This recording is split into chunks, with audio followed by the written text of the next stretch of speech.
আল্লামা মাওলানা মুফতি নুরুল আরিফিন রেজভী আজহারি সাহেব উপস্থিত হয়ে গেছেন আপনাদের সামনে। ওনার মূল্যবান গুরুত্বপূর্ণ আলোচনা আপনারা শ্রবণ করবেন। আপনি ভাবছেন ইনিও 3 ঘন্টা বলবেন, তা না, ওনার আলোচনা আপনারা শুনবেন। আশা করি আলহামদুলিল্লাহ ভালো লাগবে, কারণ খুব গুরুত্বপূর্ণ হাদিস ও কোরআন থেকে দলিল ভিত্তিক আলোচনা করে। তো যাই হোক, ওনার বক্তব্য দেওয়ার আগে আমাদের এই আয়াস মাদ্রাসার 2 জন ছাত্রের মাথায় পাগড়ি পরানো হবে, হুজুরি পড়াবেন। আর আমিও এই জায়গায় পৌঁছেছি, বা আলহামদুলিল্লাহ 2-4 কথা আপনাদের সামনে যাই বলছি, এইভাবে হুজুর আমাকে নিয়ে যেতেন, বুঝলেন, যিনি আমাদের আপনাদের সামনে বসে আছেন। আলহামদুলিল্লাহ আমি একদম খুব কমজোরি ছিলাম। তো যাই হোক, আপনাদের দোয়াতে এবং হুজুর যথেষ্ট আমাকে ভালো বেশে বিভিন্ন জায়গাও নিয়ে গেছেন, যে ঠিক আছে একটা গজল পড়ো বা এই যে 10 মিনিট বক্তব্য দাও, এই জিনিসটা আস্তে আস্তে যে ভয় বুঝতে পারলেন। আলহামদুলিল্লাহ আপনাদের মধ্যে কাউকে যদি বলি 5 মিনিট মাইকে কথা বলেন, পারবে না, বিভিন্ন রকমের থতবত লেগে যাবে। কিন্তু আলহামদুলিল্লাহ যাই হোক, আজকে খুশির বিষয় যে যাক আমাদের উস্তাদুল মোকাররম তিনিও উপস্থিত হয়েছেন। তো আমি আলোচনা না করে হুজুরের সামনে আমি মাইক তুলে দেব। তো যাই হোক, আলহামদুলিল্লাহ এই জায়গায় যে আমি পৌঁছেছি, যে কথাটা বলতেছিলাম, আমি তো ধরেন আলহামদুলিল্লাহ পড়াশোনা যাই করে ওনার কাছে আলহামদুলিল্লাহ যথেষ্ট তিনি যেভাবে পড়িয়েছেন, যেহেতু মানে হাই স্কুলের টিচার, তিনি একজন সরকারি হাই স্কুলের টিচার, তো স্কুলেও তিনি যেভাবে পড়াতে যেতেন, তারপরে আবার আমাদেরকে আলাদাভাবে পড়াতেন, আবার ওখানে যেতেন, অনেক মেহনত করেছেন। তো যাই হোক, ওখান থেকে গিয়ে আবার মডেল শরীফ, তো সব আপনাদের দোয়া এবং হুজুরেরও দোয়া, আলহামদুলিল্লাহ আজকে এই জায়গাতে ওনাদের দোয়াতে আমি এই জায়গায় পৌঁছেছি। আর আপনারা তো দেখছেন যে যাই হোক, আমিও চেষ্টা করি যে না, এইভাবে আমি যদি কিছু তৈরি করতে পারি কমপক্ষে, তো মাদ্রাসার যাই হোক আপনাদেরই গ্রামে মাদ্রাসার ফুটন্ত ফুল আজকে আপনারা খাইয়ে দাইয়ে 2 বছর 4 বছর একটা করে জায়গা নিয়ে নিচ্ছেন। ওনার যে মাদ্রাসা আছে, আমি পড়েছি, প্রথমে কারেন্ট ছিল না, তা না 2-3 বছর বিনা কারেন্টেই, এখন কারেন্ট ছাড়া কেউ থাকতে পারবে না। তো যাই হোক, খাওয়া দাওয়ার দিক থেকে আর দিক থেকে একটু কষ্ট হলেও ওটা পড়াটা একটা আরাম ছিল, আলাদা পড়ার দিকটা। তো যাই হোক আলহামদুলিল্লাহ হুজুর ওইভাবে ওই মাদ্রাসাটাকে তাফসীর মাদ্রাসা গড়ে তুলেছেন, আজকে অনেক উন্নত মানের। আপনারা দোয়া করবেন যেন ওই মাদ্রাসা আরো যেন উন্নত মান হয়, ওই মাদ্রাসা যেন বড় ইউনিভার্সিটি, যেটা পরিকল্পনা আছে, যেন ইউনিভার্সিটি আল্লাহ তাবারাক ওয়া তাআলা যেন হয়, কবুল করেন, পড়ুন আমিন। তো যাই হোক, আমি আলোচনা করছি না, ওনাদের মাথায় পাগড়ি দেওয়া হবে। সকলে একবার মোহাব্বতে জোরে সোরে একবার নারায়ে লাগান তো দেখি, নারায়ে তাকবীর, নারায়ে রিসালাত। আপনারা তো নিচ থেকে কিছুই বলছেন না গো।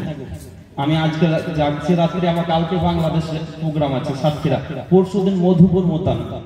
তো আমি কোথায় যাব, তারপরে আমার কোনো অসুবিধা নেই, সারা রাত জেগে দেবো আপনাদের দোয়ায়। কিন্তু আমার কথা হলো, আপনাদের আওয়াজ কোথায়? একটু মোহাব্বতে জোরে সোরে বলেন, নারায়ে তাকবীর, আল্লাহু আকবার। আওয়াজ হচ্ছে না, আরেকটু জোরে হবে, নারায়ে তাকবীর, আল্লাহু আকবার, নারায়ে রিসালাত, আহলে সুন্নাত জলসা কমিটি জিন্দাবাদ, হযরত মাওলানা মুফতি নুরুল আরিফিন রেজভী আজহারি সাহেব জিন্দাবাদ। কবি বলছেন, দেখুন, এ খোদা এ ঘুমন্ত তাকদীর জাগিয়ে দাও, চোখ দিয়েছো তো নবীর মদিনা দেখিয়ে দাও। এ খোদা এ ঘুমন্ত তাকদীর জাগিয়ে দাও, চোখ দিয়েছো তো নবীর মদিনা দেখিয়ে দাও। সোনার ক্ষমতা তুমি আমায় দিয়েছো খোদা, সোনার ক্ষমতা তুমি আমায় দিয়েছো খোদা, সোনার ক্ষমতা তুমি আমায় দিয়েছো খোদা।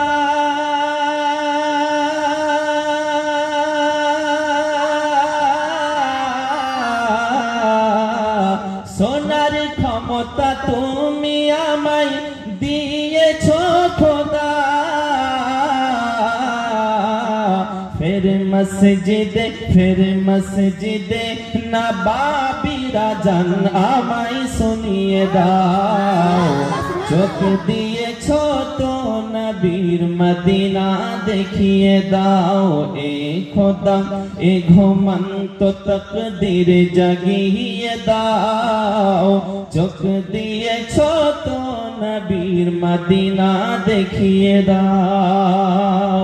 আর এক ছন্দ বলবো কারণ 4-5 ছন্দ আছে, সময় আমি বেশি নেব না, তারপর ওনাদেরকে দিয়ে দেবো। মহব্বতে বলেন সুবহানাল্লাহ। আর একটু জোরে বলেন কে চাই না মিহুর গেলে মান জান্নাতে যেতে, চাই না আমি হুর গেলে মান জান্নাতে যেতে, চাই না আমি হুর গেলে মান জান্নাতে যেতে,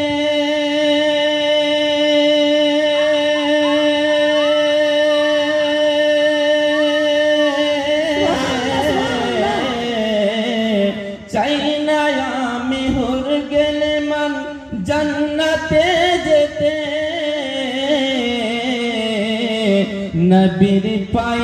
নবীর পায়ের তলায় আমার কবর বানিয়ে দাও চোখ দিয়েছ তো নবীর মদিনা দেখিয়ে দাও এ খোদা এ ঘুমন্ত তকদীর জাগিয়ে দাও চোখ দিয়েছ তো নবীর মদিনা দেখিয়ে দাও।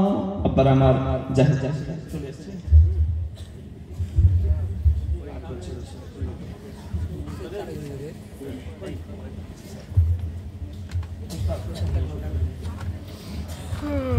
বাবারে বাবা মাথা ধরিস আমার।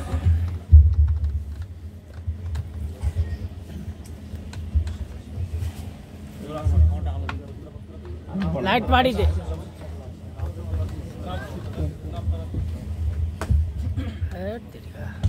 नारे तकबीर नारे तकबीर नारे रिसालत मसला के आला हजरत अल कुरानेर आलो आरो जोरे बोलो अल कुरानेर आलो अल हदीसेर आलो नारे तकबीर नारे रिसालत।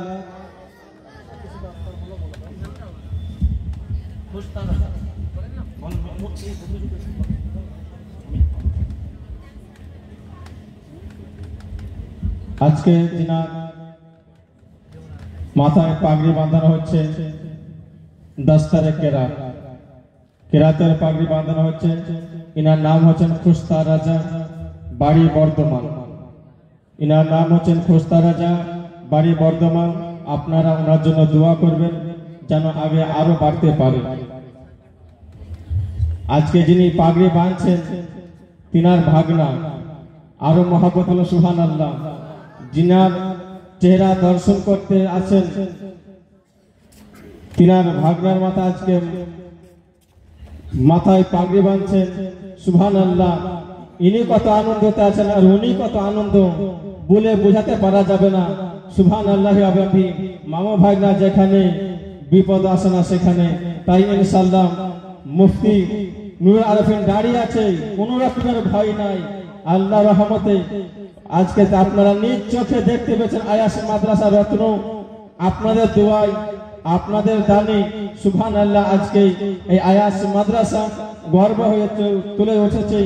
আপনাদের দান আপনাদের খাওয়া দাওয়া জায়গা বেফল হয়নি, ফলে কাজে লেগেছে সুবহানাল্লাহ সুবহানাল্লাহ। আল্লাহ এবার যিনার পরে পাগড়ি বাঁধানো হচ্ছে তিনি হাইটে হতে পারে ছোট, কিন্তু সুবহানাল্লাহ আল্লাহ ওনার ব্রেন খুব তীক্ষ্ণ দিয়েছে। তিনার নাম হচ্ছেন শরীফ রেজা, বাড়ি হরিসরা। তিনার নাম হচ্ছেন শরীফ রেজা, গ্রামের নাম হরিসরা, আপনাদের নিকটবর্তী গ্রামে। আল্লাহ তাবারক তাআলা ওনার মাথায় পাগড়ি বাঁধানো হচ্ছে। আপনারা ওনার জন্য আমরা ওনার জন্য দোয়া করব যেন আগামীতে আরো উঁচু পদে। নারায়ে তাকবীর, নারায়ে রিসালাত, মাসলাকে আলা হযরত, উলামায়ে আহলে সুন্নাত, খলিফায়ে হুজুর জামালে মিল্লাত আবার আমার যাই হোক এই বছর দুইজনের মাথায় পাগড়ি পরানো হলো। আমাদের আয়াস মাদ্রাসার যিনারা শিক্ষক আছেন, হরিশোড়া জামে মসজিদের ইমাম সাহেব হযরত মাওলানা সুজাউদ্দিন সাহেব, নাচিয়ার জামে মসজিদের ইমাম সাহেব হযরত মাওলানা তহিদুল ইসলাম সাহেব এবং বসইপাড়ার যিনি হাফিজ সাহেব হাফিজ সানারুল ইসলাম রেজভি সাহেব, আলহামদুলিল্লাহ ওনারা উপস্থিত আছেন। ওনাদের মেহনত এবং আমাদের মাদ্রাসায় যিনি থাকেন আলহামদুলিল্লাহ মাওলানা মহসিন সাহেব এবং আমি অধম, যাই হোক আমাদের যতটা পরিশ্রম চেষ্টা করেছি যে না ছেলেদেরকে মানুষের মতো মানুষ করার, যাই হোক আর আমি অধম গুনাহগার যে আমার এই জায়গাতে হুজুরের ভাগ্নে, আলহামদুলিল্লাহ ওনার একটাই ভাগ্নে, তো যাই হোক এই মাদ্রাসায় দিয়েছে, আমিও ধন্য এবং ওনার কাছে আমি পড়াশোনা করে এই জায়গায়, তো ওনার ভাগ্নে আমার মাদ্রাসায় মানে বুঝতে পারছেন, তার জন্য আমি অত্যন্ত খুশি। যাই হোক আলহামদুলিল্লাহ আমি মন থেকে দোয়া করি আল্লাহ তাবারাক ওয়া তাআলা যেন ইনাদেরকে দ্বীনের খাদিম হিসাবে কবুল করেন, পড়ুন আমিন। যাই হোক আমি আর আলোচনা করছি না, হুজুরের সামনে আমি মাইক্রোফোন মুখের সামনে উঠিয়ে দেব, ওনার গুরুত্বপূর্ণ আলোচনা আপনারা শ্রবণ করুন আর ইনশাআল্লাহ সব হাসিল করুন। ওরা নিচে বসবে, আপনারা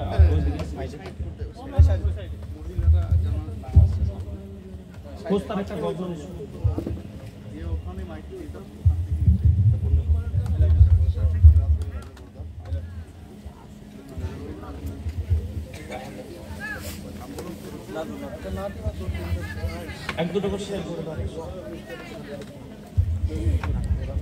আসসালামু আলাইকুম ওয়া রাহমাতুল্লাহি ওয়া বারাকাতুহু।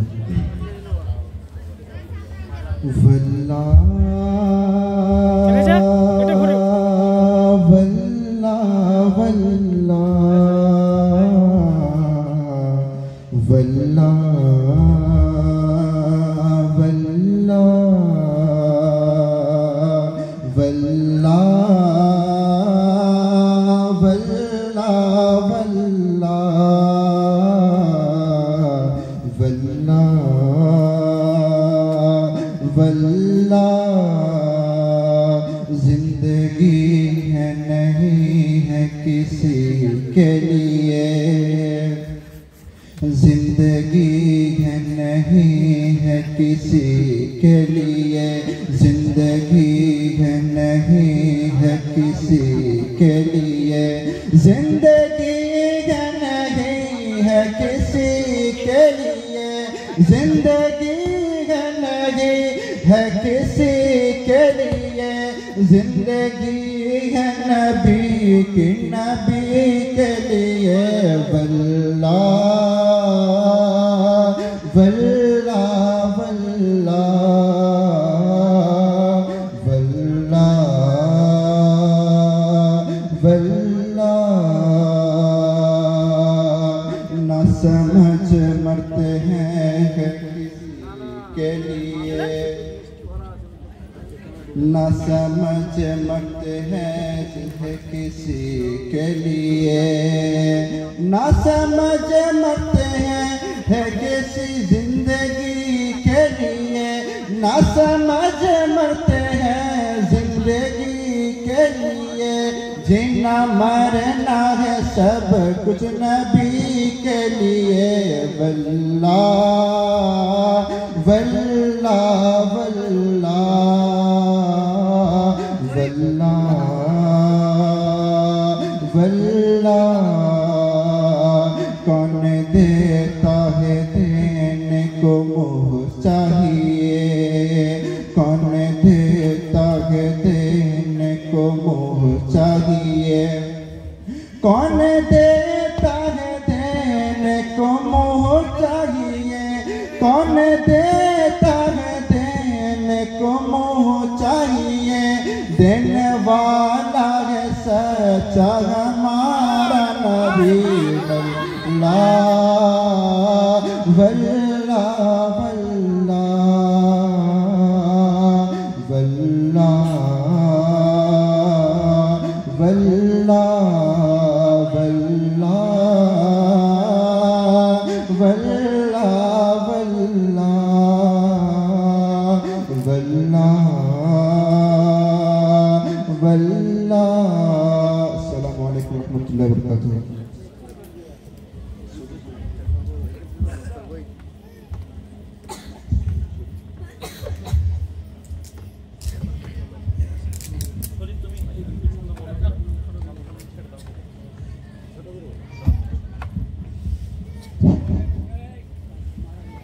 السلام عليكم ورحمة الله وبركاته देखना हो मदीना का देखना हो मदीना देखना मदीना का देखना हो मदीना देखना हो मदीना मौला देखना हो मदीना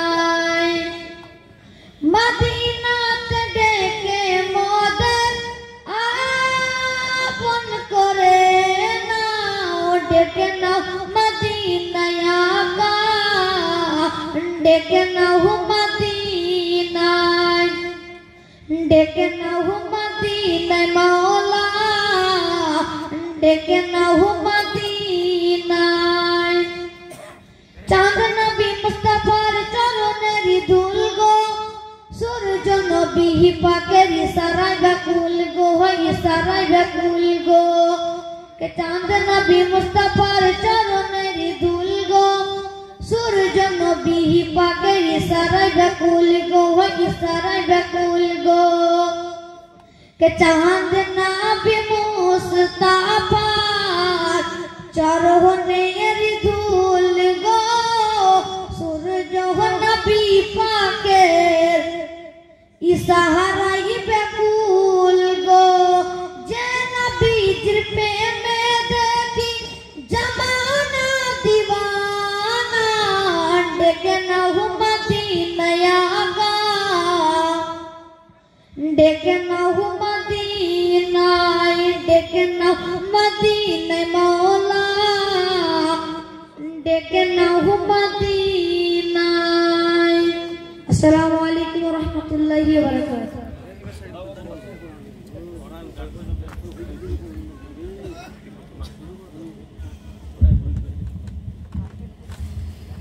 যাই হোক এবার হুজুরের আলোচনা আরম্ভ হবে আপনারা সকলে জোরে সোরে নারায় দেবেন নারায় তাকবীর একটু আওয়াজটা মুখটা খুলেন ভালো লাগবে শীত তো ছেড়ে গেছে খাওয়া দাওয়া প্রায় হয়ে গেছে যাই হোক আলহামদুলিল্লাহ একটু জোরে সোরে কালকে তো রাত জাগতে হবে না হবে কালকে ডাকবো না আজকেই তো যাই হোক এই তো পাশে মেলা হলো তখন দেখছি রাত্রি 2-3টে সময় হুড় করে আসছে সব মেলার ভক্ত সবাই এখানে যারা আছে তো আলহামদুলিল্লাহ বছরে একবার এখানে জালসা হয় মাদ্রাসার উন্নতি কল্পে যদি একটু জোরে সোরে মুখ খুলে যদি নারায় তাকবীর নারায় রিসালাতের ধ্বনি না বলেন তাহলে আর কি করে হবে মিশকাত শরীফের হাদিসে বলেছে লা ইউমিনু আহাদুকুম হাত্তা আকুনা আহাব্বা ইলাইহি মি ওয়ালিদিহি ওয়া ওয়ালাদিহি ওয়ান নাসি আজমাইন বলুন সুবহানাল্লাহ হযরতে আনাস থেকে বর্ণিত নবী পাক বলেছেন ততক্ষণ পর্যন্ত পূর্ণাঙ্গ ঈমানদার হতে পারবে না যতক্ষণ পর্যন্ত সকলের চাইতে পিতামাতা আত্মীয়স্বজন পাড়া প্রতিবেশী ব্যাংকের টাকা তারপরে নিজের বিবি বাল বাচ্চা সকলের চাইতে আমি নবী আমাকে মুহাব্বত না করি তো সেই নবীর ভালোবাসায় নারায়ে রিসালাত বলে ইয়া রাসূলুল্লাহ বলতে পারবো না আমরা জোরে একটু হ্যাঁ গো একটু জোরে বলেন নারায়ে তাকবীর নারায়ে রিসালাত मसला के आला हजरत उलामाए अहले सुन्नत हजरत मौलाना मुफ्ती नूरुल आरिफिन रिजवी अजहरी साहेब खलीफाए हुजूर जमाले मिल्लत खलीफाए हुजूर जमाले मिल्लत आयास माद्रासा कमिटी जलसा कमिटी आयास ग्रामवासी नाराए तकबीर नाराए रिसालत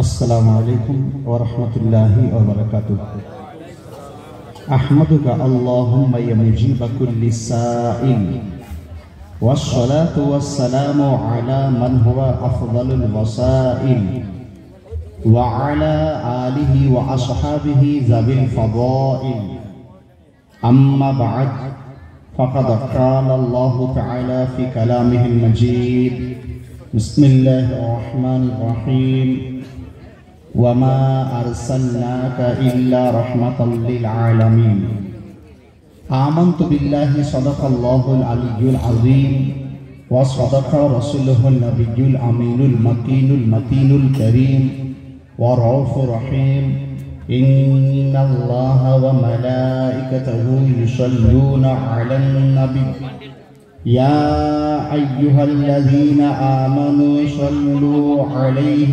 وسلموا تسليما اللهم سيدنا مولانا محمد وعلى آل سيدنا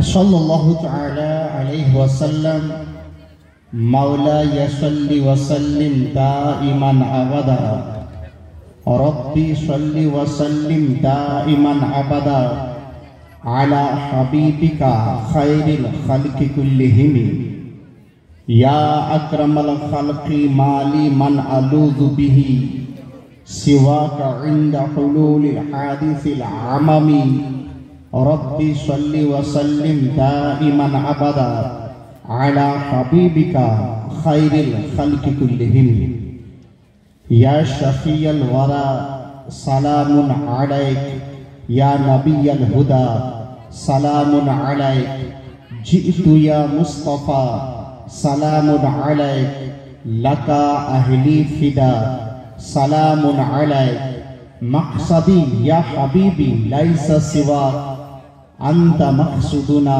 سلام عليك مطلبي حبيبي ليس سواك أنت مطلوبنا سلام عليك هذا قول غلامك العشقي منه يا مصطفى سلام عليك. Respected and honorable my audience, tonight my subject is our Holy Prophet, the character of our Holy Prophet. শ্রদ্ধেয় আজকের জলসার মনোনীত সভাপতি মহাশয়, আমন্ত্রিত ওলামায়ে কেরাম, স্টেজের উপর উপস্থিত ওলামায়ে কেরাম, তোলাবায়ে এজাম, আমার সম্মুখে উপস্থিত শ্রোতামণ্ডলী, ভাইরা, বাবারা, মায়েরা, বোনেরা, সর্বপ্রথম প্রশংসা রব্বুল আলামিনের জন্য, যিনি এক ও দ্বিতীয়, ওয়াহদাহু লা শারীক। অতঃপর কোটি কোটি দুরূদ সালাম বর্ষিত হোক, অর্পিত হোক সেই নবী ও রাসূলের উপরে, যে নবী ও রাসূলের আগমনে আমার আগমন, যে নবী ও রাসূলের আগমনে আপনাদের আগমন, যে নবী ও রাসূলের আগমনে সারা বিশ্বের সৃষ্টি জগতের আগমন, যে নবীর আগমনে আদম আলাইহিস সালাম থেকে নিয়ে ঈসা আলাইহিস সালামের আগমন, আর এই আগমনের স্টেপ বাই স্টেপ দেখার পর the greatest personality in 20th century named Ahmad Raza Khan said that या रसूल अल्लाह या हबीब अल्लाह, वो जो ना थे कुछ ना था, वो जो ना हो कुछ ना हो, जान है वो जहान की जान है तो जहान है। সেই নবী ও রাসূলের উপরে কোটি কোটি দরুদ ও সালামের ধারা বর্ষিত হোক, যে নবী মুস্তাফার পবিত্র চেহারা মোবারককে দেখার পর আজ থেকে 1400 বছর পূর্বে বিখ্যাত শায়ের, বিখ্যাত সাহাবী রাসূল যার নাম হযরত হাসান বিন সাবিত, তিনি ইরশাদ করেছেন, ইয়া রাসূলুল্লাহ ইয়া হাবিবাল্লাহ, ওয়া আহসানু মিনকা লাম তারা কাত্তু আইনি, ওয়া আজমালু মিনকা লাম তালিদিন নিসা, খুলিকতা মুবাররান মিন কুল্লি আইবিন কাআন্নাকা কাদ খুলিকতা কামা তাশা। ইয়া রাসূলুল্লাহ ইয়া হাবিবাল্লাহ, আপনার মতো এত সুন্দর চেহারা দুনিয়াতে আর কাউকে আল্লাহ প্রদান করেননি, কারণ আপনার মতো এত সুন্দর সন্তানের জন্ম কোনো মাও দিতে পারেনি। সেই নবী ও রাসূলের উপরে কোটি কোটি দরুদ ও সালামের ধারা বর্ষিত হোক, যে মুস্তাফা আজ প্রদান করেন, কালও প্রদান করতেন, কিয়ামতের সকাল পর্যন্ত প্রদান করবেন, যে চাইবে তাকে আমার মুস্তাফা তিনি দান তিনি করতে পারেন। আর এই দান করার ক্ষমতা, প্রদান করার ক্ষমতা হাদিসে পড়ার পর, কোরআন শরীফে পড়ার পর আলা হযরত আজিমুল মারাতাবাত मुजद्दिद दीन मिल्लत ने इरशाद करें या रसूलल्लाह या हबीबल्लाह कौन देता है देने को मुंह चाहिए देने वाला है सच्चा हमारा नबी সেই নবী রাসূলের উপরে কোটি কোটি দরুদ ও সালামের ধারা বর্ষিত হোক যে মুস্তাফা কালও জিন্দা ছিলেন আজও জিন্দা আছেন কিয়ামতের সকাল পর্যন্ত জিন্দা দিন থাকবেন আমার মুস্তাফার এই জিন্দা থাকার হাদিস পড়ার পর চতুর্থ শতকের মুজাদ্দিদ আলা হযরত আজিমুল মারতাবাত মুজাদ্দিদ দ্বীন মিলাত তিনি ইরশাদ করেন ইয়া রাসূলুল্লাহ ইয়া হাবিবাল্লাহ তু জিন্দা হে ওয়াল্লাহ তু জিন্দা হে ওয়াল্লাহ মেরি চশমে আলম সে ছুপ जाने वाले সেই নবী রাসূলের উপরে কোটি কোটি দরুদ ও সালামের ধারা বর্ষিত হোক যে নবী মুস্তাফা চলা ছিল অতুলনীয় বলা ছিল অতুলনীয় দুনিয়ার বুকে কোনো মানুষ ছিল না যিনি নবী মুস্তাফার মতো হতে পারবে দুনিয়ার বুকে কোনো মানুষ হবে না যে রাসূলের পাক সাহেবের আওলাদের মতো হতে পারবে আর এই হাদিসকে পড়ার পর চতুর্থ শতকের মুজাদ্দিদ আলা হযরত আজিমুল মারতাবা মুজাদ্দিদ দ্বীন মিল্লাত তিনি ইরশাদ করেন সারে ऊंचों में ऊंचा समझिए जिसे है उस ऊंचे से ऊंचा हमारा नबी सारे अच्छों में अच्छा समझिए जिसे है उस अच्छे से अच्छा हमारा नबी আসুন সকলে ভক্তি ভরে আর একবার দরুদের ডালি পেশ করে নিয়ে আল্লাহুম্মা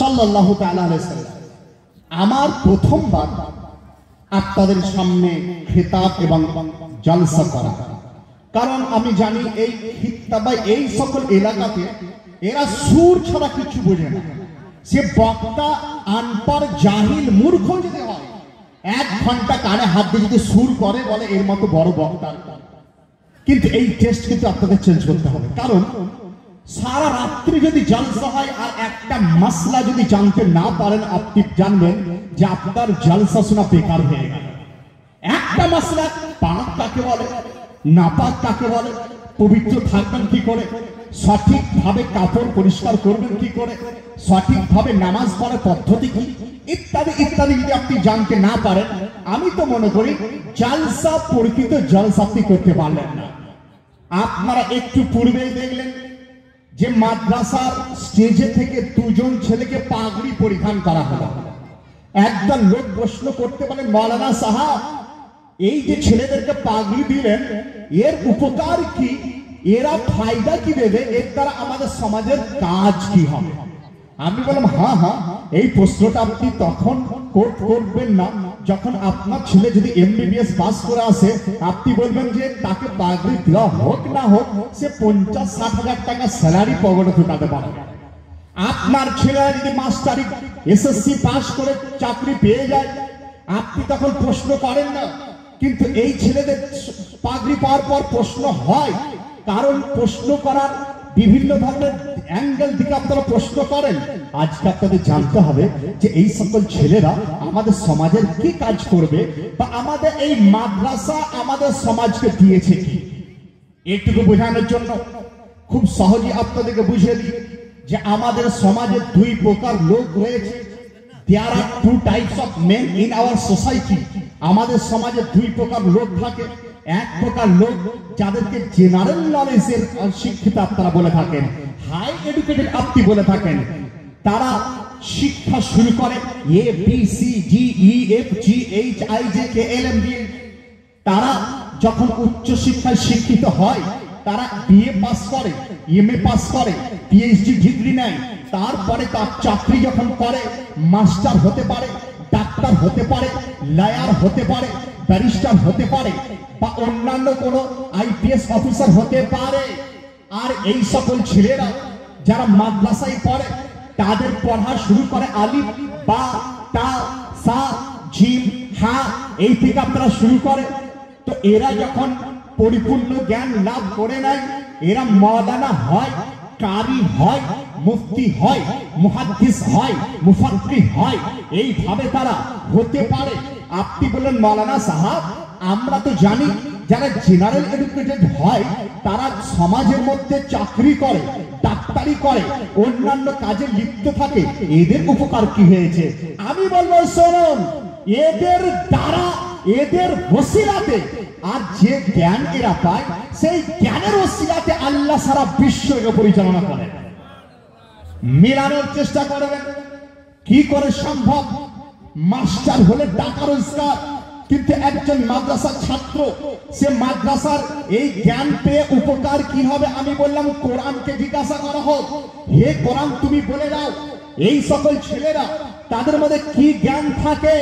তো কোরআন উত্তর দেয়, এই সকল ছেলেরা যে জ্ঞানটা অর্জন করে সেই জ্ঞানটা কোন দুনিয়ার এই সকল মাস্টারের জ্ঞান নয়, ডাক্তারের জ্ঞান নয়, বরং মাস্টারের মাস্টার সারা বিশ্বের টিচার নবী মুস্তাফার জ্ঞানকে অর্জন করতে থাকে। নবী মুস্তাফার ইলমেরা পেয়ে থাকে। আর নবী মুস্তাফার জ্ঞান কেমন? রাসূল পাক সাহেবের আলোকের জ্ঞানের পর্যায় কেমন? একজন বিখ্যাত বৈজ্ঞানিক যার নাম টি লামার্কি, যার জন্ম কোথায় হয়েছিল? ফ্রান্সের প্যারিস শহরে। টি লামার্কি সে 14 বছর আমার মুস্তাফার সুন্নাত নিয়ে, একটা সুন্নাত নিয়ে গবেষণা তিনি করেছিলেন। একজন বৈজ্ঞানিক হওয়ার পর শুধুমাত্র একটি সুন্নাত গবেষণা করতে 14 বছর তার লেগে গিয়েছিল। ঢিলা মার্টিনকে জিজ্ঞাসা করা হলো, ও ঢিলা মার্টিন তুমি পেলে কি? তো ঢিলা মার্টিন উত্তর দিয়েছিল, যে সকল ভাইরা মনে করেন মাদ্রাসা কি দিয়েছে, মাদ্রাসায় কি পাওয়া যায়, তারা কান খুলে শোনার চেষ্টা করবেন। কারণ আমার বক্তব্য আপনারা বুঝতে পারুন না পারুন, আজকে এসেছি কিছু শুনিয়ে আপনাদেরকে যাব, পরবর্তীতে আমাকে ডাকবেন না আলহামদুলিল্লাহ, আর ডাকলে মাশাআল্লাহ, কোনো অসুবিধা নাই। কিন্তু বোঝার চেষ্টা করুন এই মাদ্রাসা আমাদেরকে কি দিয়েছে আর আমাদের ডিউটি কি রয়েছে।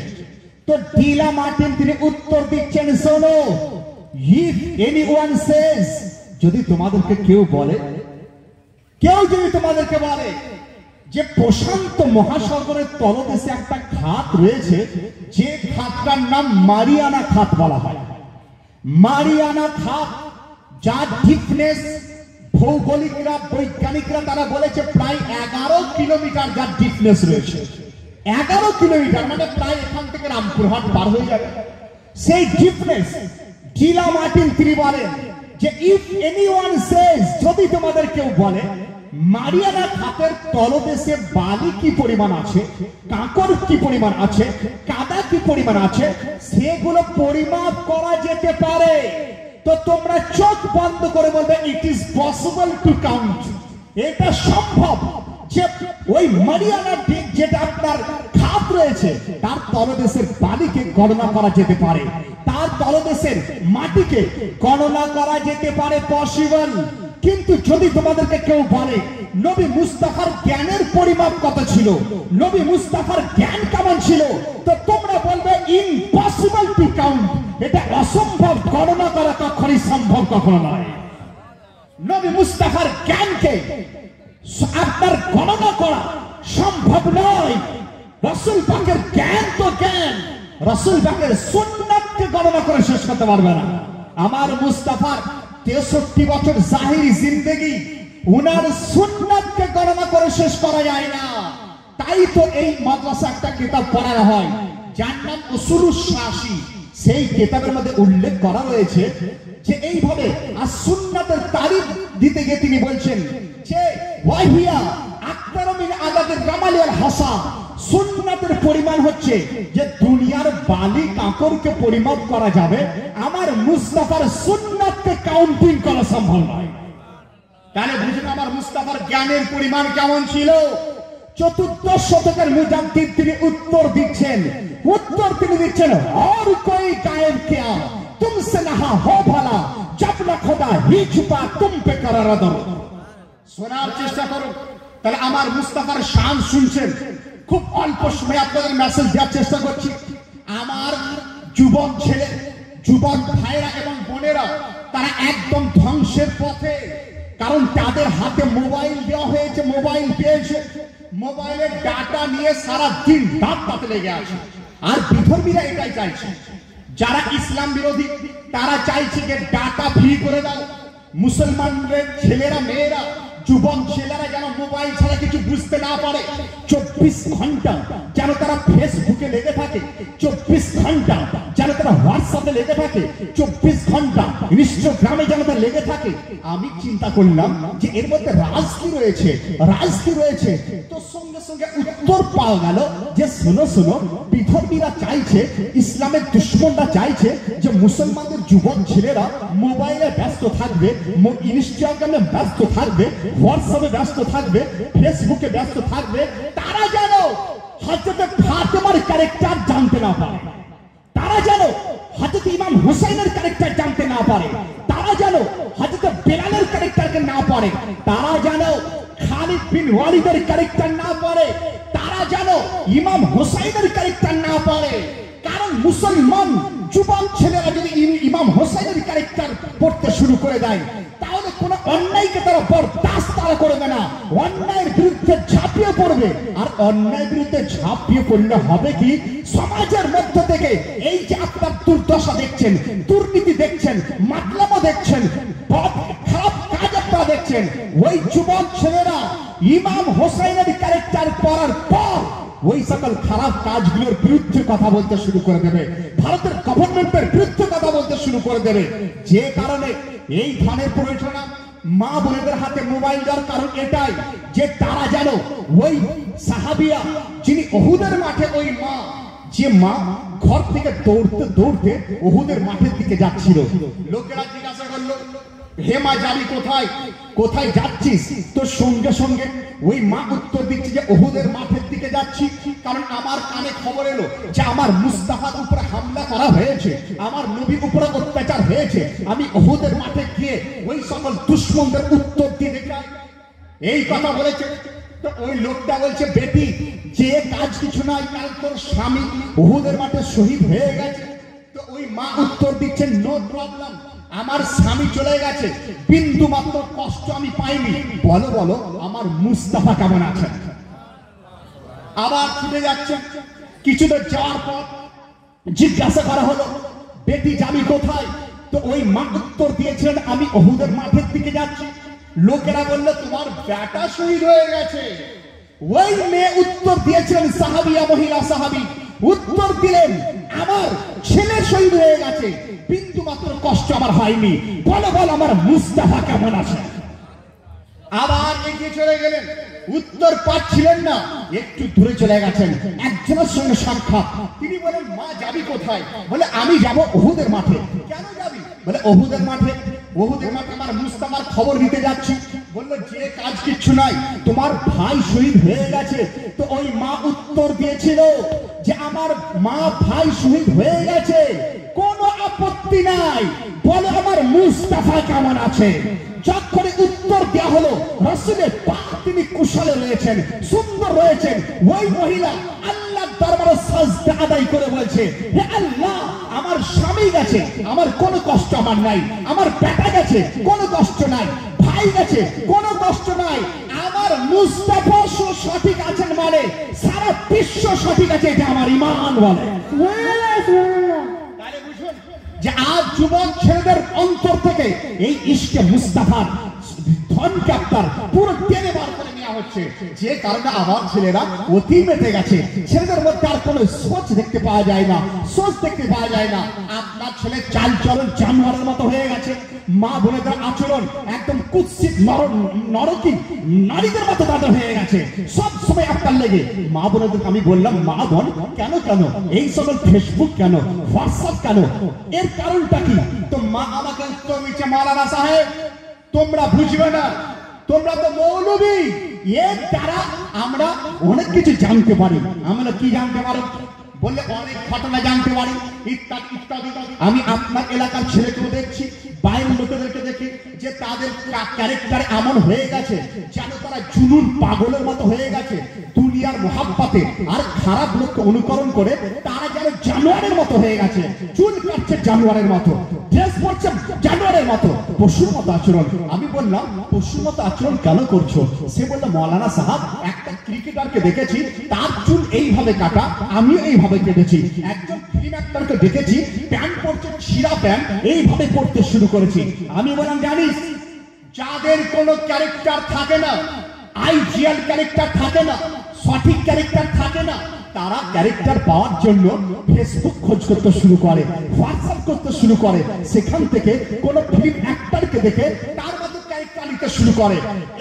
এই সকল মুসলমান যারা, তারা কিন্তু এই সকল ক্যারেক্টার নয়। কারণ যাদের কোনো উন্নত মানের মডেল নেই, উন্নত মানের অনুকরণীয় ক্যারেক্টার নেই, তারা অনুকরণ করবে ফিল্ম অ্যাক্টরকে, তারা অনুকরণ করবে একজন নাজায়েজ আওলাদকে, তারা অনুকরণ করবে কোন নরকি রমণীকে। কুরবান যান মুসলমান, আমাদের জন্য একটা ক্যারেক্টার, যে ক্যারেক্টার আইডিয়া লাইফ কোরআন উত্তর দেয়, লাকাদ কানা লাকুম ফি রাসূলিল্লাহি উসওয়াতুন হাসানা। নবী মুস্তাফার ক্যারেক্টার এমন একটা ক্যারেক্টার, উনার ক্যারেক্টারকে যদি আপনি ধরে থাকেন, দুনিয়াতেও কামিয়াব, কবরেও কামিয়াব, আখিরাতেও কামিয়াব আপনি হয়ে যাবেন। তাহলে আমার প্রয়োজন নাই হোয়াটসঅ্যাপ থেকে কোন আপনার পাগলের ক্যারেক্টারকে অনুকরণ করা, আমার প্রয়োজন নাই ফেসবুক থেকে কোন জানোয়ারকে দেখা, আমার তো মুস্তাফার ক্যারেক্টার আমার জন্য যথেষ্ট রয়েছে। চতুর্দশ শতকের আলা হযরত তিনি বলেন, উन्हें जाना उन्हें माना ना रखा गायर से काम लिल्लाही हम के दुनिया से मुसलमान गया। মা বোনেরা শোনার চেষ্টা করুন। আমি একজন পাগলকে জিজ্ঞাসা করলাম, হে পাগল, তুই ক্রিকেটারকে কেন অনুকরণ করছিস? বলছে আমি তাকে ভালোবাসি, আই লাভ হিম, আমি তাকে ভালোবাসি। আমি বললাম কি কারণে? বলে হুজুর, এখন যার চলে তাকে অনুকরণ করতে হবে। ফর্মুলা আমাকে দিল যে এখন যার চলছে, এখন যে ফেমাস, তাকেই অনুকরণ করতে হবে। আমি বললাম তোমার যদি এটাই সূত্র হয়, যার চলে তারই অনুকরণ করব, খোদার কসম চোখ বন্ধ করে মুস্তাফার অনুকরণ করতে শুরু করো। কারণ তাজুশ শরিয়া তিনি বলেন, जहां में उनकी चलती है वो दम में क्या से क्या कर दे। শুধু তুমি দেখছো যে আজকে এই লোকটা চলছে, কালও চলতো, কিয়ামতের সকাল পর্যন্ত যার চলো তিনি আমার মুস্তাফা, যার কেউ না, মুস্তাফার চলে যায়। তো ইয়ং ছেলেরা বোঝার চেষ্টা করো আমার খেতাবকে। বুঝতে পারছো কিনা আমি বুঝতে পারছি না, কারণ আমি খুব দিল থেকে আফসোসের সঙ্গে ওয়াজ করার চেষ্টা করি। কারণ যে বহুদিন পর প্রথম চান্স আমি পেয়েছি, শুধুমাত্র ওই জাহিল আনপড় লোককে নিয়ে এসে 3 ঘন্টা বক্তব্য শোনার লোক তোমরা। আমি সুযোগ পেয়েছি, বোঝার চেষ্টা করো, নিজের দিলকে রাসূলুল্লাহর সঙ্গে লাগানোর চেষ্টা করো, রাসূলুল্লাহর জন্য কুরবান করার চেষ্টা করো, রাসূল পাক সাহেবের আওলাদের জন্য মার মিটার চেষ্টা করো, নিসবত পয়দা করার চেষ্টা করো। রাসূল পাকের সঙ্গে নিসবত যখন যদি হয়ে যায়, রাত্রি বেলাতে তুমি ছটফট করবে, রাসূল পাক সাহেবের আওলাদকে দেখবো কি করে, রাসূল পাককে পাবো কি করে। আর একবার যদি জিয়ারত হয়ে যায়, রাসূল পাক তিনি ইরশাদ করেন, মান যে রাসূল পাককে দেখলো তার জন্য জান্নাত ওয়াজিব, তার জন্য হয়ে গেল, জান্নাত আপনি পেয়ে যাবেন। তাহলে একটা ফর্মুলা পেলেন যে আপনার ছেলেরা বলে যে আজকের দিনে যা চলবে তাকে অনুকরণ করব। তা আমি বললাম আজকের দিনে আমার মুস্তাফা ছাড়া আর কাউরি চলে না, মুস্তাফা ছাড়া কাউরি চলে না, মুস্তাফার অনুকরণ করো। আবার একজন বলছে, মাওলানা সাহেব আমি ওই ফিল্ম অ্যাক্টরকে ভালোবাসি, কারণ ওই ফিল্ম অ্যাক্টর দেখতে সুন্দর। আমি বললাম যদি তোমার এটাই মেয়ার হয়, এটাই ফর্মুলা হয়, এটাই পুরো ইমতাজ যদি হয়, তাহলে আমার মুস্তাফাকে ভালোবেসে না। কারণ মুস্তাফার মতো দেখতে সুন্দর আর দ্বিতীয় আর কেউ ছিল না, দ্বিতীয় আর কেউ নাই। আমি নাই, হযরতে হাসান বিন সাবিতকে জিজ্ঞাসা করা হলো, হে হাসান বিন সাবিত তুমি বলে দাও মুস্তাফা কেমন ছিলেন? তো তিনি বলেন, ওয়া আহসানু মিনকা লাম তারকাতু আইনি ওয়া আজমালু মিনকা লাম তালিদিন নিসা খুলিকতা মুবাররান মিন কুল্লি আইবিন কাআন্নাকা কদ খুলিকতা কামা তাশা। আমার মুস্তাফার মতো এত সুন্দর আর দ্বিতীয় আর কাউকে কেউ রাখে না। বোঝা গেল সুন্দরের দিকে আমার মুস্তাফা অতুলনীয়, দেখতে অতুলনীয়। আপনি আবার বলেন মাওলানা সাহেব যে দেয় তাকে অনুকরণ করি, যার কাছে পাওয়া যায়। আমি বললাম পার্টির নেতার পিছন পিছন কেন ঘুরছো? তোমার জাত চলে যাচ্ছে, ধর্ম চলে যাচ্ছে। আপনি বলছেন সেখান থেকে পাওয়া যায়, সেখান থেকে আমরা মাল পাই। আমি বললাম যদি এটাই তোমার ফর্মুলা হয়, যার কাছ থেকে পাই তারই গুণগান করব। চোখ বন্ধ করে আবার মুস্তাফার গুণগান করতে শুরু করে দাও। কারণ একমাত্র যদি দেন আবার মুস্তাফা দিয়ে থাকেন, कौन देता है देने को मुंह चाहिए, देने बड़ा है सच्चा हमारा नबी। আপনার এলাকায় কিছু মানুষ রয়েছে তারা রাসূলের সাথে বেয়াদবি করতে শুরু করেছে, তারা মুসলমান নয়, নামধারী মুসলমান। আমি তো জানি রাসূলের সাথে বেয়াদব যারা একটা পশু বেয়াদবি করে না, কিন্তু দু পা চলনেওয়ালা তারা বেয়াদবি করতে শুরু করেছে, রাসূল পাকের সাথে ভুগতে শুরু করেছে, হুজুর পাকের সাথে বেয়াদবি করতে শুরু করেছে। আর রাসূলের সাথে যারা বেয়াদবি করে তাদের শাস্তি দুনিয়াতে শাস্তিতে পাবে, কবরে যাওয়ার পর পাক্কা জাহান্নামে তারা চলে যাবে। রাসূল পাক সাল্লাল্লাহু আলাইহি ওয়াসাল্লামের মুহাব্বত দিনের মধ্যে যে থাকে তার উপকার কি তার কয়েকটা ঘটনা বলে আমি একদম আপডেট মেসেজে চলে যাব। আর একবার ভক্তি বলে দরুদ শরীফ পেশ করেন, আল্লাহুম্মা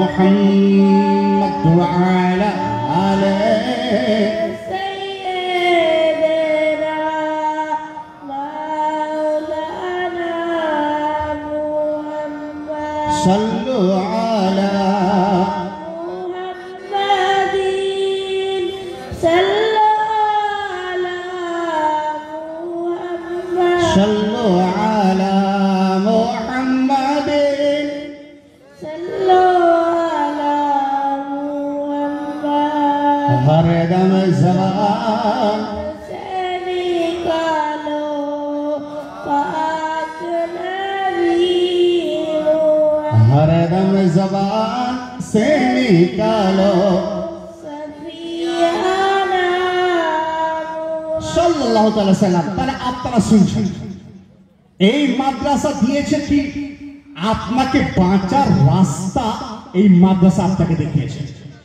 আপনি বলেন মাস্টার আমি অসম্ভব, মাস্টার তো নিজেই জানে না কোনটা বাঁচার রাস্তা, সে তো পেচ্ছাপ করে দাঁড়িয়ে দাঁড়িয়ে, সে আর কি আপনাকে রাস্তা দেখাবে।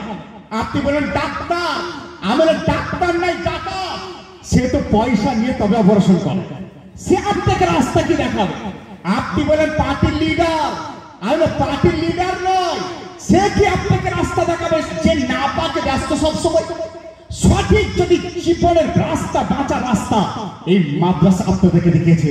হ্যাঁ হ্যাঁ, এই মাদ্রাসা আপনাকে বলে দেয় যে কোনটা হালাল কোনটা হারাম, সেই 5 পিস করার সঠিক তরিকা আপনি কোথাও জানতে পারেন না, সেই রাস্তা কত মাদ্রাসা আমাদেরকে দেখিয়ে দেয়।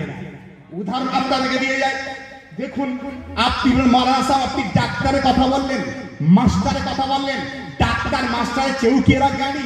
আমি বললাম খোদার কসম মাস্টারের চেয়েও জ্ঞানী, ডাক্তার থেকেও জ্ঞানী আমার নয়। রাসূল পাকের দরবারে জিজ্ঞাসা করা হলো, ইয়া রাসূলুল্লাহ ইয়া হাবিবাল্লাহ, মানুষের মধ্যে সবচেয়ে জ্ঞানী কারা, সবচেয়ে শিক্ষিত কারা, সবচেয়ে ভালো কারা?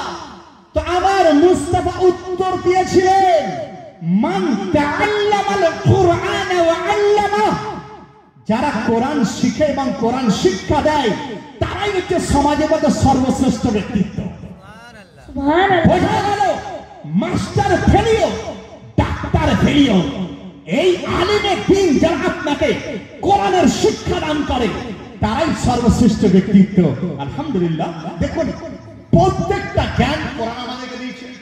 আলা হযরত আজমুল মাকতাবাত মুজাদ্দিদুদ্দিন মিলাদ তিনি বলেন কম বেশি 60,000 জ্ঞান একটি আয়াত থেকে পাওয়া যেতে পারে, 60,000 বিদ্যা একটি আয়াতের মধ্যে পাওয়া যেতে পারে।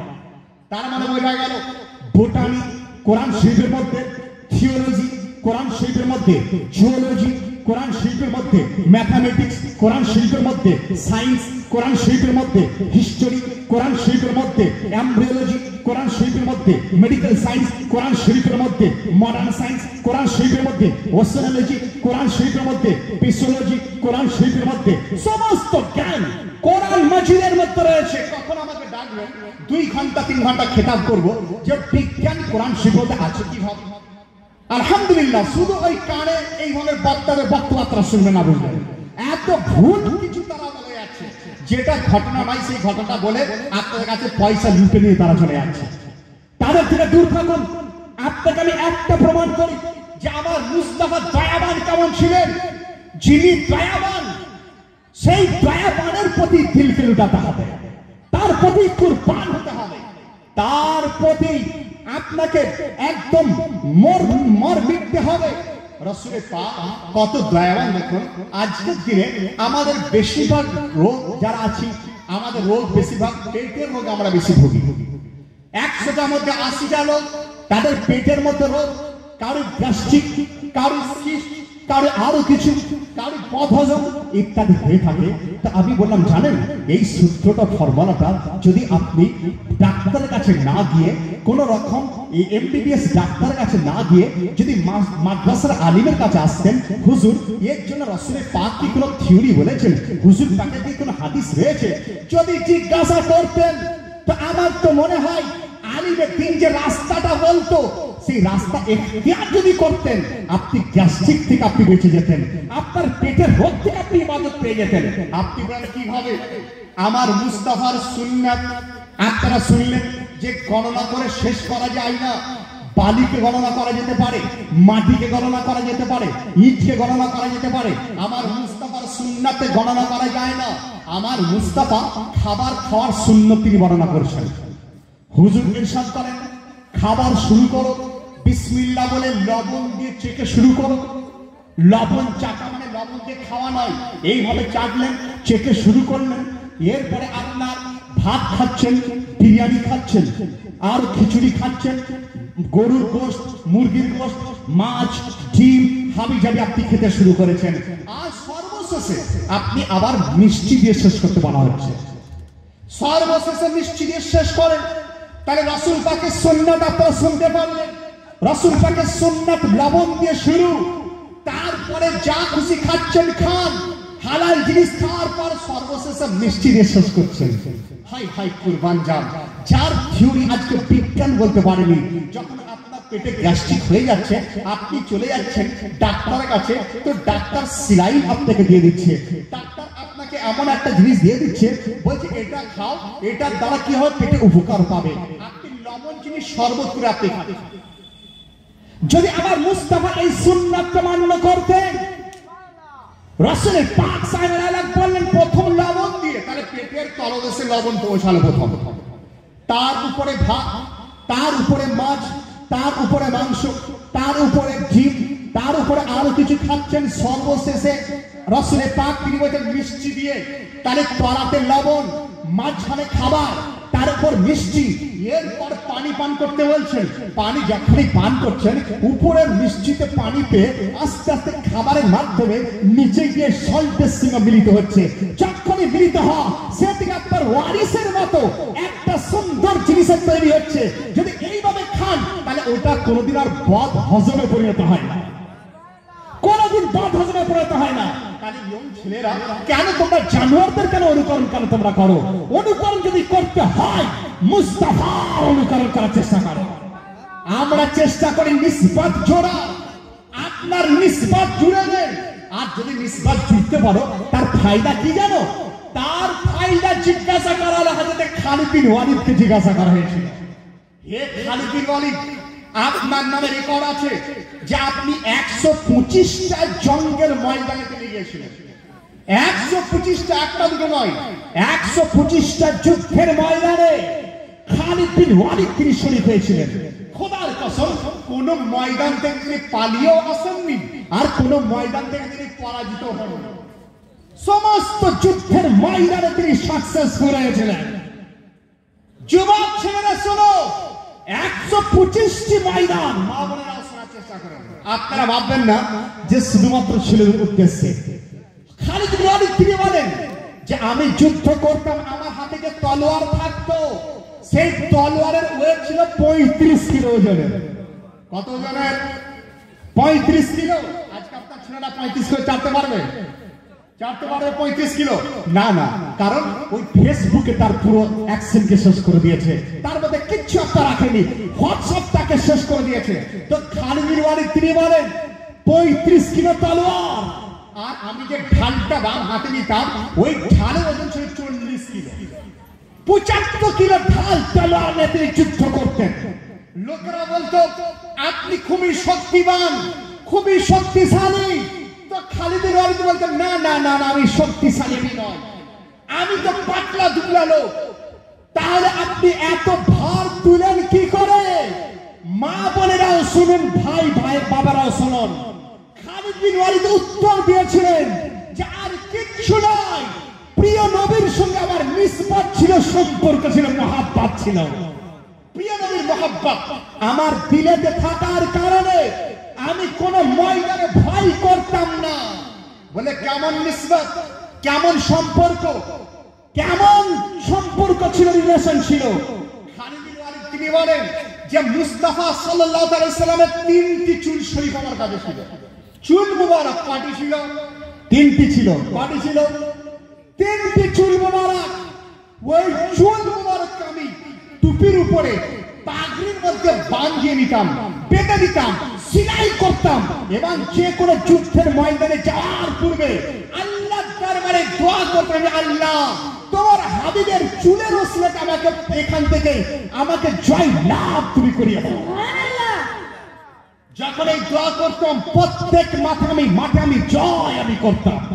বোঝা গেল শক্তি দ্বারা নয়, মুস্তাফার নিসবতের দ্বারা তিনি জয়লাভ তিনি করতেন।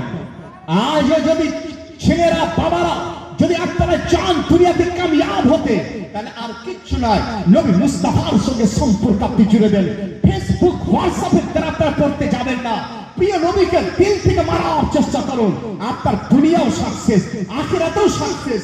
যখন কিয়ামতের দিনে আপনার বাপ সাথ দেবে না, মা সাথ দেবে না, ভাই সাথ দেবে না, তখন আপনার সাথ কেউ দেবে না। কিন্তু কিয়ামতের মাঠে আপনারা শুনেছেন যে 7 হাত দূরে সূর্য চলে আসে, কোথাও বলা হয়েছে 1.5 মাইল দূরে সূর্য, মাথার মগজ ফুটতে শুরু হবে, টক টক করে শুনতে শুরু হবে, তখন কেউ আসবে না।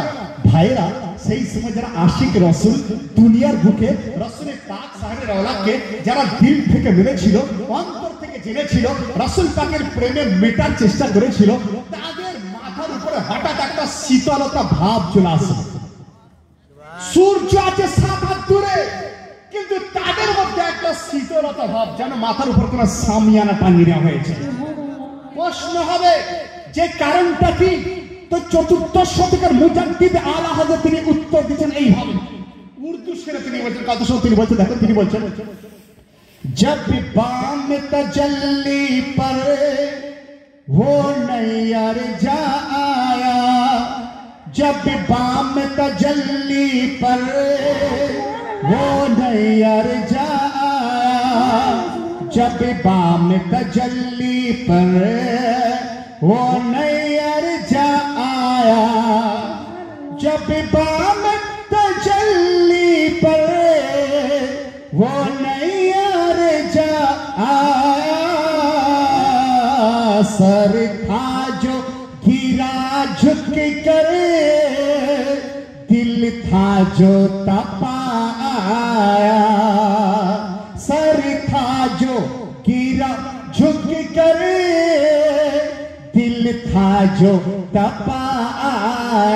আজ তিনি বলছেন যে ওই সময় আমার মুস্তাফা হাসরের মাঠে তিনি আসবেন, আর যখনই মুস্তাফা আসবেন আমি সারা জিন্দেগি মুস্তাফার জন্য সালাম করেছিলাম।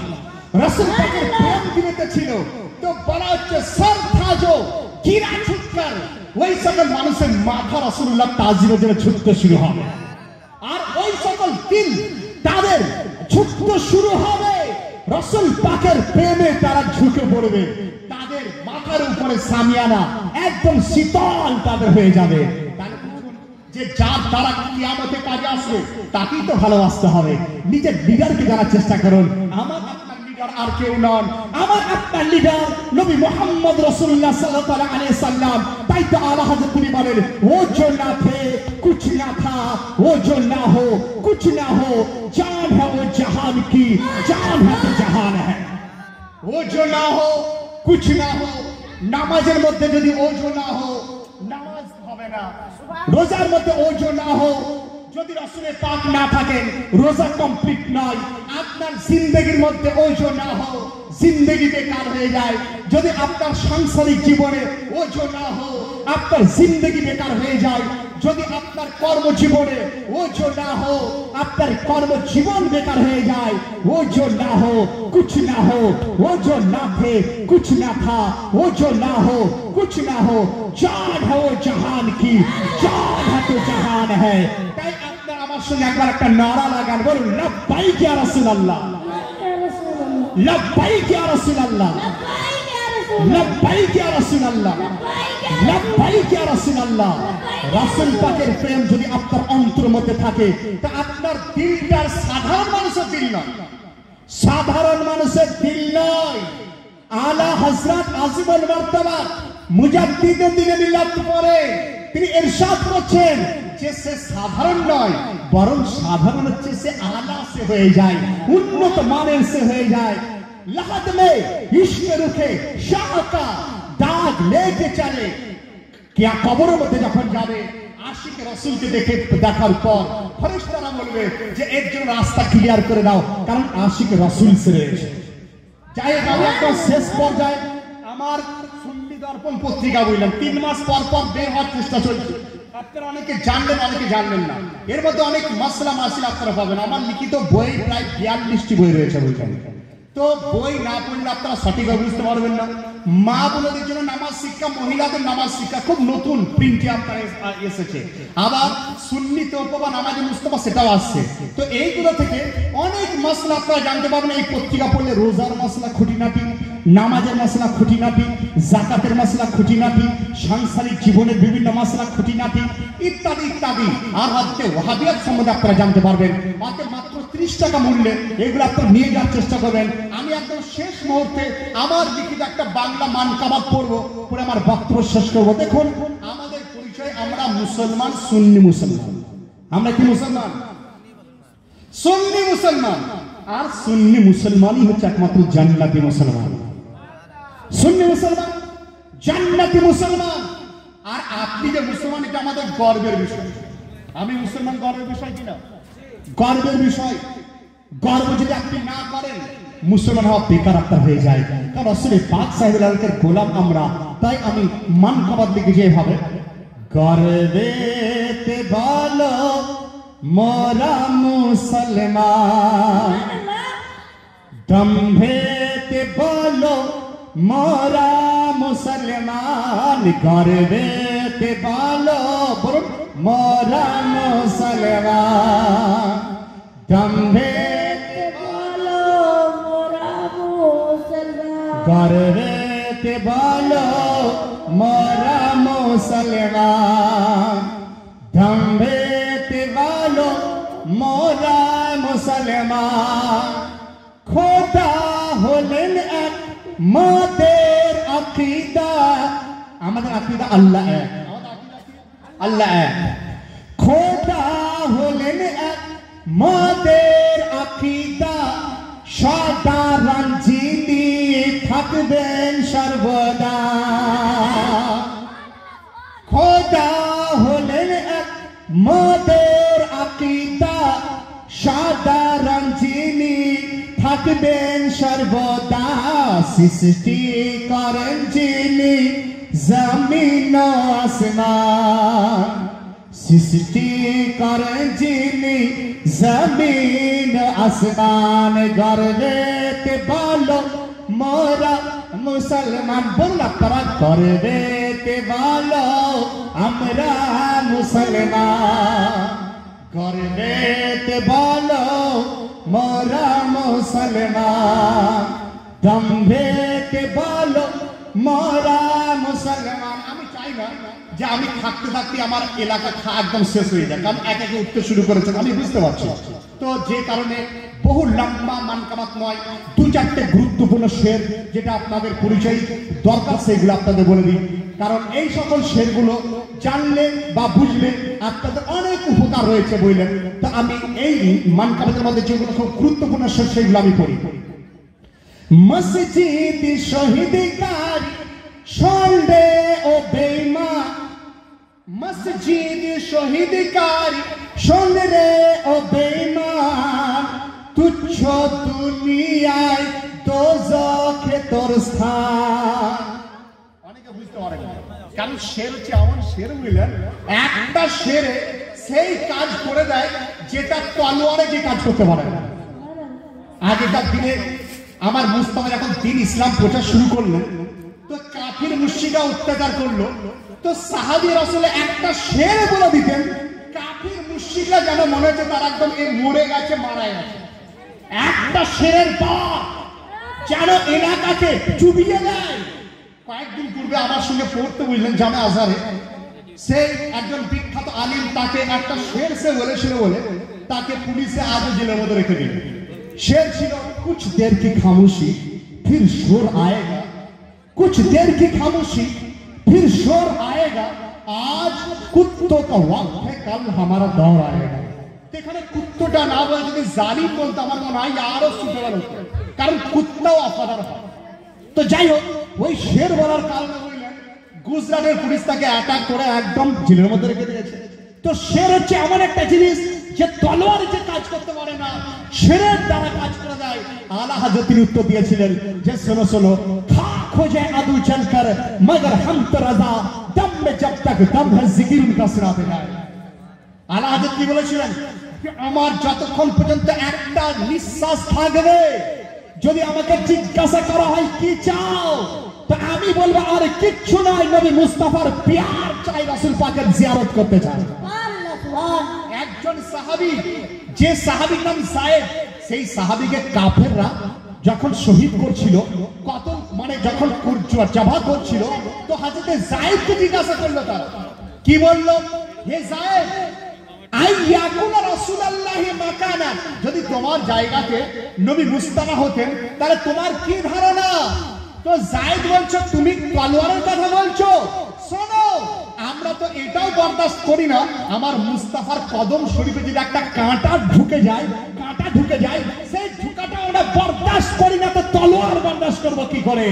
আমার জান দেব, আমার মুস্তাফার ইজ্জতে কোন রকম আঁচ আমরা লাগতে দেব না, রাসূল পাকের ইজ্জতে আঁচ লাগতে দেব না। আর এই কথাই হযরত খাব্বাব তিনি বলেছিলেন।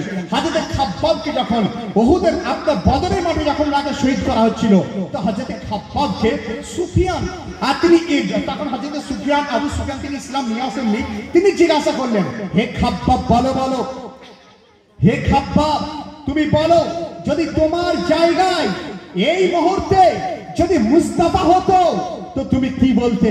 তো হযরত খাব্বাব তিনি উত্তর দিয়েছিলেন, আরে মুস্তাফার কথা বলতে তলোয়ারের কথা বলছো, আমরা তো এটা বরদাস্ত করি না, এটা কখনোই বরদাস্ত করি না যে আমার মুস্তাফার পায়ে একটা কাঁটা ঢুকে থাকে, এটা বরদাস্ত করি না। হযরত সাদ বিন রাবি তিনি বলেছিলেন, যখন তাকে জিজ্ঞাসা করা হয়েছিল, যখন বলা হয়েছিল আতহিব্বু আন্না মুহাম্মাদান আলাম ইনদানা মাকানা, তোমার জায়গায় যদি মুস্তাফা হতো তাহলে তুমি কি করতে? তো সঙ্গে সঙ্গে তিনি উত্তর দিয়েছিলেন, শোনো আমার একটা নিঃশ্বাস যদি বাকি থাকে, আর যদি বলা হয় যে এর দ্বারা তুমি কি করতে চাও, তো আমি বলবো আমার মুস্তাফার ইজ্জতের পাহাড় আমরা দিতে চাই। তো মুস্তাফার শান, এত শান দেখুন মা বোনেরা, যে রাসূল পাকের সামনে কেউ যদি বেয়াদবি করে তাকে বরদাস্ত করা যায় না। আপনার বাবাকে গালিগালাজ করলে আপনি তাকে মাফ করে দেন, আর তাকে সাজা দেন আপনার ব্যাপার। আপনার মা সম্বন্ধে কেউ যদি কথা বলে চাহে মাফ করে দেন, কিন্তু এটা কখনোই বরদাস্ত করা যাবে না। রাসূল পাকের সামনে যদি কেউ গুস্তাখি করে তাকে কখনোই বরদাস্ত করা যায় না। তাই তো আপনার বিখ্যাত শায়ের, একজন পাকিস্তানের শায়ের डॉक्टर इकबाल তিনি বলেছিলেন কি, मोहम्मद से औफा तूने तो हम तेरे हैं, ये जहां चीज है क्या लौह कलम तेरे हैं। আসুন আমি দেখে নিই, মনে হচ্ছে কিছু প্রশ্ন রেখেছে, যে মুফতি সাহেব এসছে একটা প্রশ্ন করে নিই। আপনারা উচিত ছিল কিছু প্রশ্ন করা, যদি প্রশ্নের মধ্যে কোনো সমস্যা থাকে ওইগুলো আপনাদের কাছে দেবো না। দেখুন এখানে অনেক প্রশ্ন করেছেন ভাই, যারা এতগুলো প্রশ্ন করেছেন নয়, দেখি একটা প্রশ্ন করে দেখি। আসসালামু আলাইকুম, আমরা বেশিরভাগ জানি জান্নাত 7টি আছে, জান্নাতের মতো কি 7টি জাহান্নাম আছে? আপনারা বেশিরভাগ 7টি যে জানছেন ভুল জানছেন, জান্নাত হচ্ছে 8টি জান্নাত। জান্নাত কয়টি? 8টি, আর জাহান্নাম হচ্ছে 7টি। সবচেয়ে ভয়ানক জাহান্নাম কোনটি? সবচেয়ে ভয়ানক জাহান্নামটাকে হাবিয়া বলা হয়।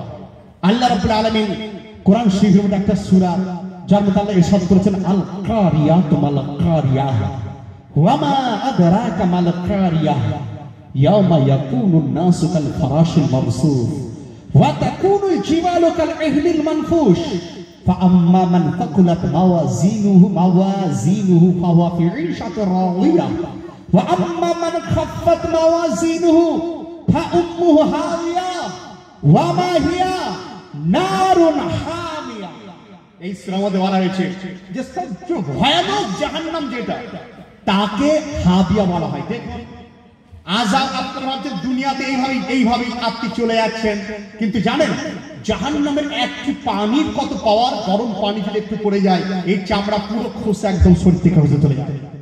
মা বোন শুনে রাখুন, বেপরদা যদি আপনি হয়ে যান, ওই বেপরদার সাজা যদি জাহান্নামের এক বুঁদ পানি হয় তো পুরো শরীরের চামড়া আপনার ফুটিয়ে যাবে একদম।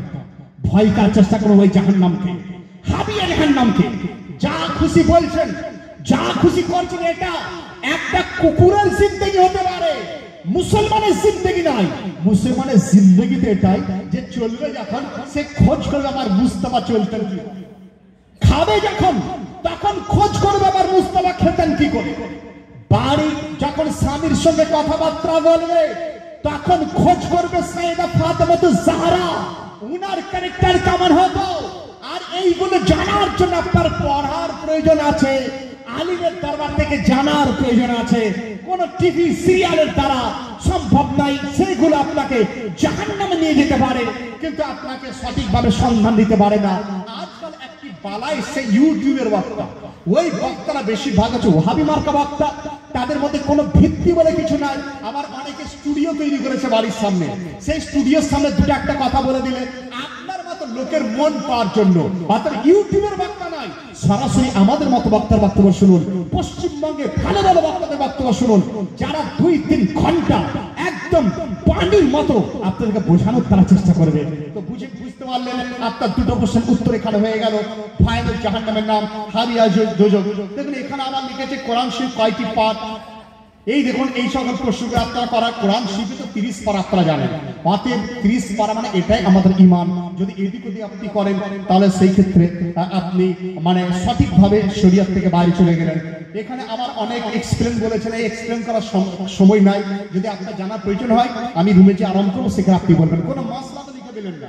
আমি ভালো হয়তো জিজ্ঞাসা করছেন হুজুর কোন কাপড় যদি নাপাক হয়ে যায় পাক করবো কি করে, কারণ এই কাপড়টা নাপাক সারা জিন্দগি কিন্তু পাক না হতে পারে যদি তরিকা ইখতিয়ার না করি। আশ্চর্যের বিষয়, আপনি সারা জিন্দগি আপনি একটা কাপড় পরে নামাজ পড়ছেন, একটা লুঙ্গি পরে কি পাঞ্জাবি পরে, জুম্মার দিনে ওই কাপড় পরেছেন, উপরে সিটরাস, উপরেতে আপনি বিভিন্ন ধরনের আতর ছড়ালেন, আপনি ভাবছেন যে মসজিদে চলে যাচ্ছি সুগন্ধ পেয়ে আমার কাপড়টা পাক, কিন্তু ভাই কাপড়টা হয়তো নাপাক আপনার রয়ে গেছে।